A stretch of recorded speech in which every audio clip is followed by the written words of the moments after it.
ఒక్క నిమిషం కూడా వృధా కాకుండా మీకు పనులు చేయడానికి ముందుకు పోతున్నాం.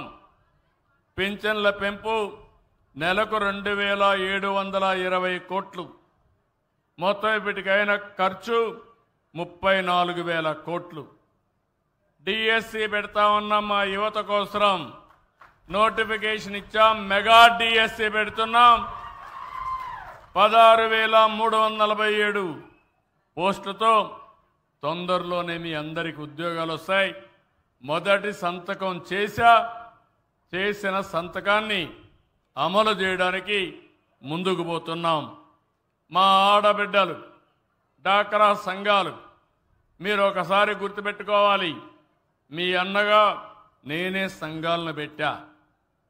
ఆడబిడ్డలకు నేనే, మీరు ఒక్కసారి ఆలోచిస్తే ఈరోజు దీపం పెట్టి వంట గ్యాస్ ఉచితంగా ఇచ్చా.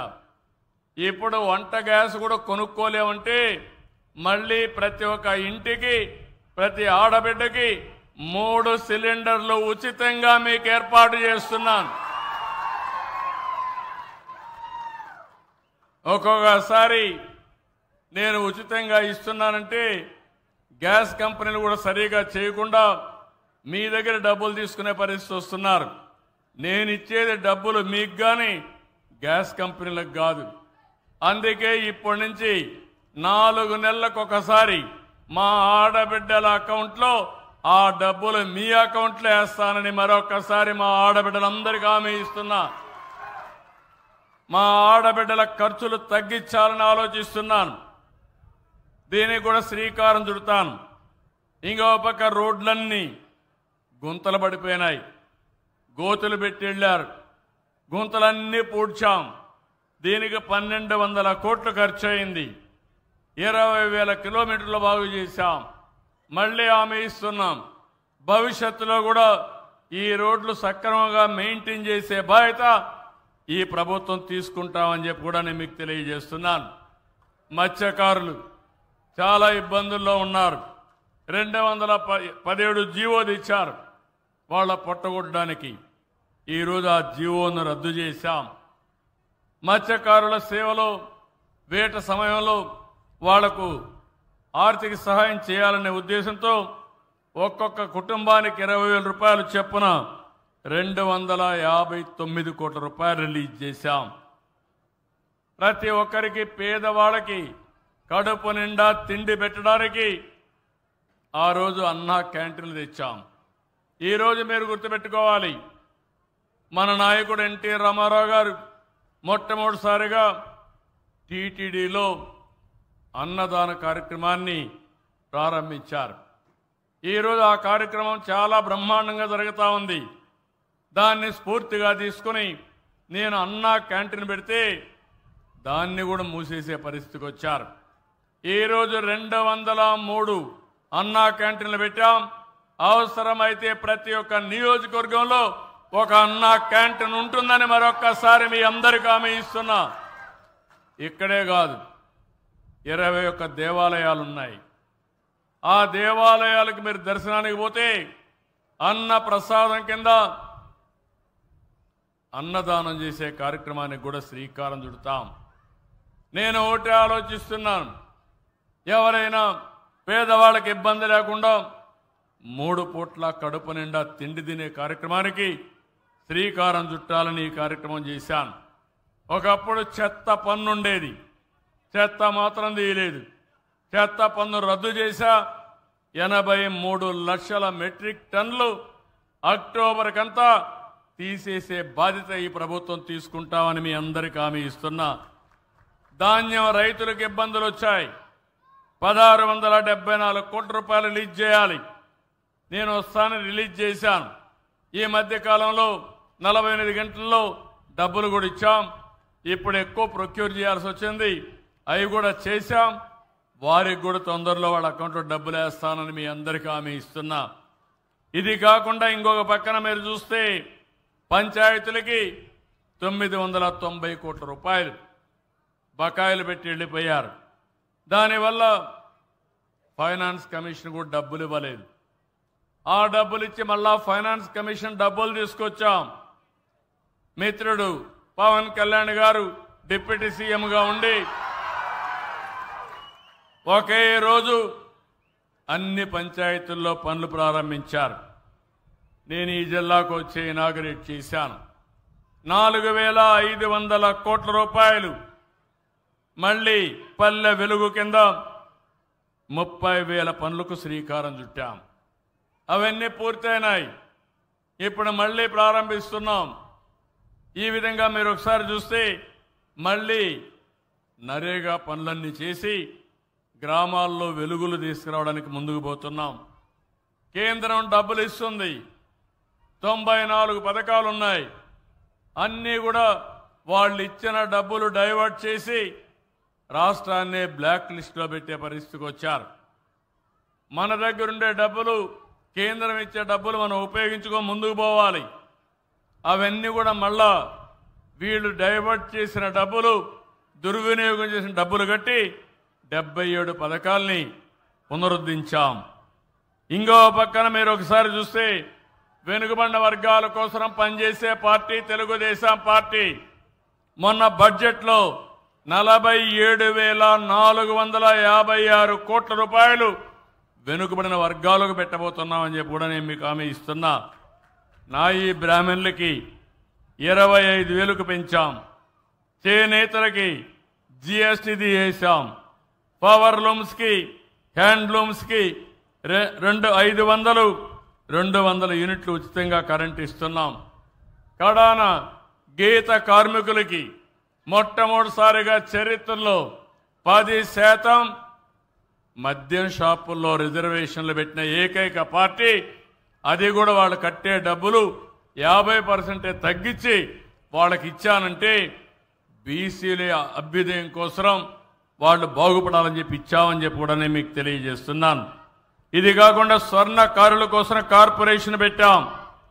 ఇక్కడ ఒకటి ఎమ్మెల్యే గారు చెప్తున్నా, మీకు కూడా చెప్తున్నా, షెడ్యూల్ కులాల కోసం మాల, మాదిగ, రెల్లి అందరికి హామీ ఇస్తున్నా.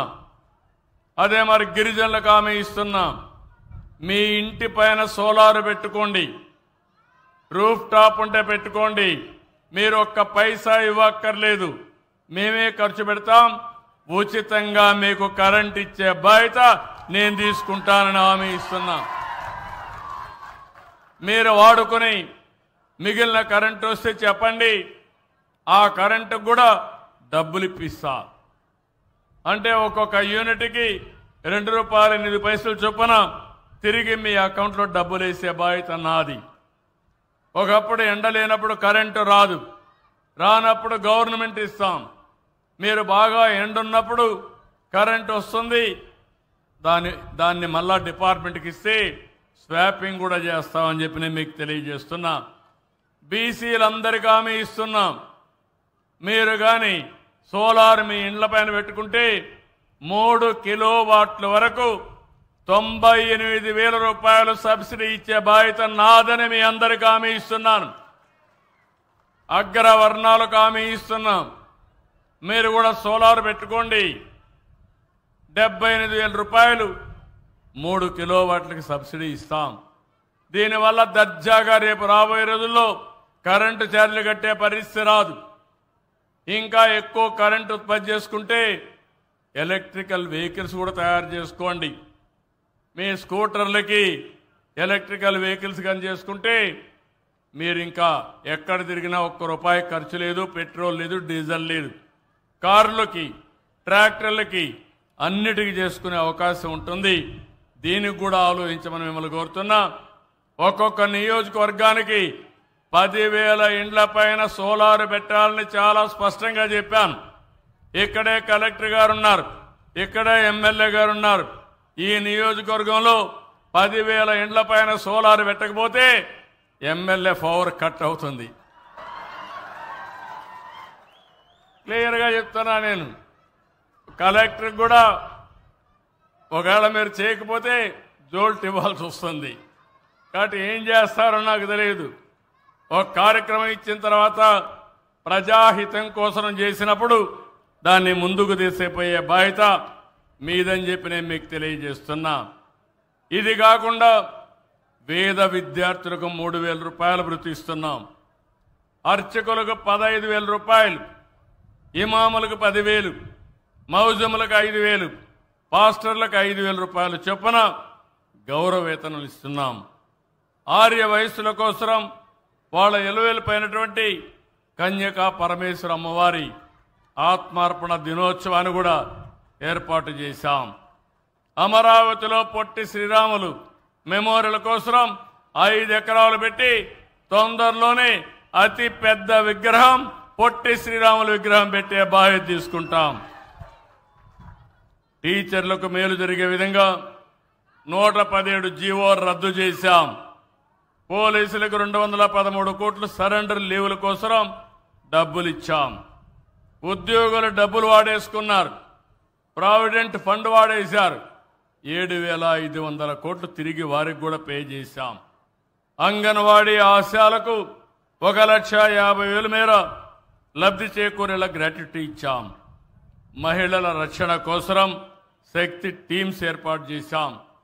నేను ఒకటే మీ అందరికీ హామీ ఇస్తున్నా, గంజాయి డ్రగ్స్ చాలా ప్రమాదం. గడిచిన ప్రభుత్వంలో విచ్చలవిడిగా పెరిగిపోయినాయి. పిల్లలకు అలవాటు అయిపోయింది. కిరాణా కొట్టుల్లో కూడా దొరికే పరిస్థితి వచ్చింది. నేను ఒకటే చెప్పాను, నేను మాత్రం ఎవరిని వదిలిపెట్టను.